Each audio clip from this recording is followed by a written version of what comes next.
The original PlayStation just had so many amazing gems. Like, I think one of the reasons for this fact is that the console stood on such a transitional line between 2D and 3D games.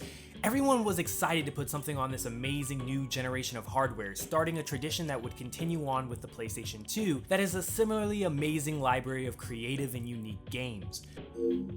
Now, while the PS1 has hundreds of absolutely amazing games in its library of about 2,400 games, Valkyrie Profile stands out as one of the very best titles on the platform.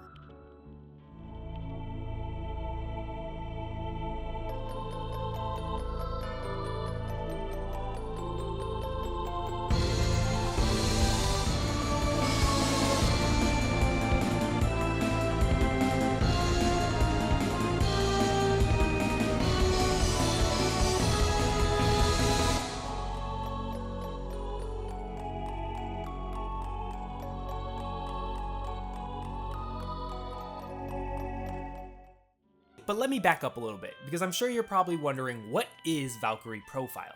Okay, so explaining what Valkyrie Profile is can be a little bit tricky, but once you've played the game, it'll all make sense. So the game is heavily inspired by Norse mythology, although the writers have taken quite a bit of liberty with many details. Now, you play the part of Lenneth Valkyrie, who is literally a Valkyrie. Now, the Valkyries are the ones from Norse mythology that would come down to the battlefield and take the souls of the fallen warriors to Valhalla, where they would party away in the afterlife. However, Valkyries in this game have a slightly different role. See, Lenneth's job was to scour the world of Midgard, searching for souls of fallen warriors who are good enough to aid Odin and the other Aesir to defeat Vanir and stop Ragnarok, the end of the world, from happening. Now, Lenneth is also one of 3 goddesses of fate, who are also known as Norns in Norse mythology. Now, Norns are a completely different sort of being to Valkyries in Norse mythology, but in the game, they kind of just get mushed together. So Lenneth has 2 more sisters, but they only have 1 body between all of them. They have to take turns at being awakened, and I guess that could lead to some pretty awkward situations. Valkyrie Profile is an RPG, but instead of roaming the overworld on foot, Lenneth flies around using her divine powers to detect when a great warrior worthy of becoming an Inhiliar is about to become recruitable. She'll fly down and we get to see a little bit of the story that shows how that warrior died, and then Lenneth can then offer to recruit them. Now, for a while, the Inhiliar will train with Lenneth by fighting alongside her in dungeons, but once or twice per chapter, Lenneth can send warriors that are worthy to go fight by Odin's side in Asgard. Now, this actually brings me to the actual combat in the game. Now, although this is strictly speaking a turn-based RPG, the dungeons themselves are traversed as Lenneth in a side-scrolling platform mode. There are treasures to find, minor puzzles to solve, and enemies to avoid or attack. Now, Lenneth can swing her sword, but a successful strike only gives you the initiative in the turn-based battle it initiates. The fights themselves are actually spectacular and one of the most fun parts of the game.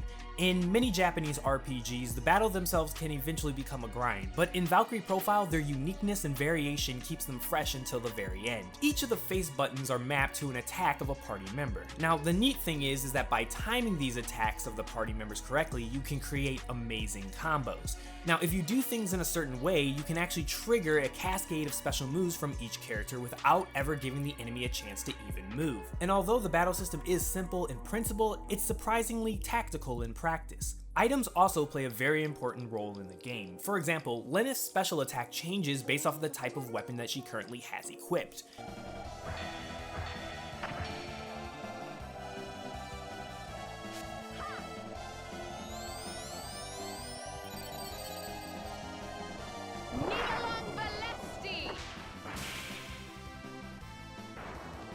Pretty cool, huh? And because of this, item management is an engrossing and crucial activity all by itself, and it also feeds into the game's overall sense of mystery. Now, I'm not gonna lie to you, Valkyrie Profile is beautiful. Yes, obviously the PS1 has incredibly low-res graphics by today's standards, but Valkyrie Profile's art direction is something to behold. The game is pretty damn cinematic, and the locations, character designs, and overall style of the game is just gorgeous in so many ways.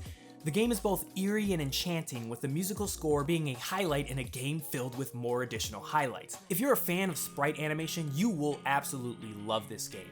The 2D animation is intricate and clearly a product of care and an attention to detail. I especially like how Tri-Ace mixed 3D effects with 2D graphics. By making clever use of 2D art, they could concentrate what little rendering power the PS1 had to make nice weapon and spell effects or provide a depth plane for the sprites to move on. You really get the feeling that Tri-Ace made this game look as good as the PS1 was capable of doing for its time. The voice acting and clever use of voice clips during battle go a long way to cementing the atmosphere of the game and is generally top-notch, especially for the time. Now, I'm sure you can recall I mentioned the word mystery before, and I feel like it's just the perfect word to describe Valkyrie Profile. There's just a lot of lore and content on offer, but the game never gives it to you in big continuous chunks. You can also do many things in different orders or skip over things entirely. You're also left to discover a lot of the game's mechanics and item-related secrets on your own. And so what I mean by this is that you can play through Valkyrie Profile many times and even miss some things that are quite important. And the funny thing is that you might never even know it exists, since Valkyrie Profile is often happy to let you just walk on by. There's even content linked to the difficulty level that you play at. Some in Heliar can only be recruited on the hard difficulty level. And the most mind-blowing thing to me really is, however, just the multiple endings. Now, Valkyrie Profile has 3 endings, generally referred to as the A, B, and C endings.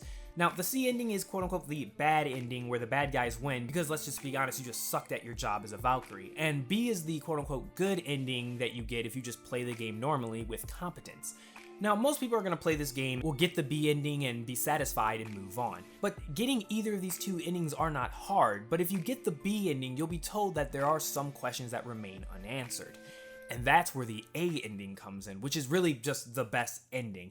It's the way that the game just should end. But there is a slight problem. You see, to obtain ending A, you have to comply with a ridiculous specific set of criteria. Basically, there is no way to get ending A by accident, and you have to be aiming at getting ending A on purpose. And to this day, I've had really no idea how people figured out ending A. But if you wanted to get the A ending truly, I think you would have needed a walkthrough. And you know, when you really think about it, like that right there, that's really what makes Valkyrie Profile just one of those games that you just really have to experience for yourself to really get. But in my opinion, either way, I still believe that it stands as one of the most imaginative, dramatic, and emotional games ever made, not only on the PS1, but in all of gaming. Thanks for watching. How nostalgic.